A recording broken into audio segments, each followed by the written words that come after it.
Hello বন্ধুরা, আমি নবনীতা তোমাদের সামনে অনেক দিন পর একটা রান্নার ভিডিও নিয়ে এসেছি। এটা কি বানাচ্ছি বলো তো? এটা বানাচ্ছি ছাতুর কচুরি। আর এই দেখো, আমি ছাতুর পুর বানিয়ে নিয়েছি আর ময়দা মেখে রেখে দিয়েছি। আমি ছাতুর পুর কী করে বানিয়েছি চলো তোমাদের বলি। শুকনো ছাতুকে পরিমাণ মতো লবণ, পরিমাণ মতো চিনি আর লঙ্কার গুঁড়ো আর আচারের তেল দিয়ে আমি শুকনো কিন্তু হাতে মেখে নিয়েছি। আমি কিন্তু কোনো কড়াইয়ে নাড়িনি, তোমরা ওরকমভাবে মেখে নেবে। আর আমি এর মধ্যে একটু জল অ্যাড করে দিয়েছি। কেন বলো তো?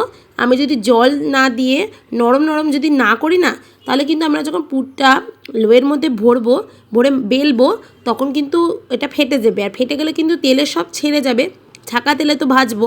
তার জন্য আমি একটু জল দিয়ে নরম নরম করে মেখে নিয়েছি। আমি যেমন করেছি তোমরা ওরকম নরম করে মেখে নেবে, যেমন আমরা ডালের মটরশুঁটির কচুরিতে করি সেরকমভাবে।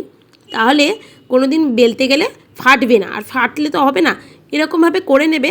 করে নেওয়ার পরে তারপর দেখো আমি তেলে কি সুন্দরভাবে ভেজে নিয়েছি। কেমন হয়েছে অবশ্যই জানিও।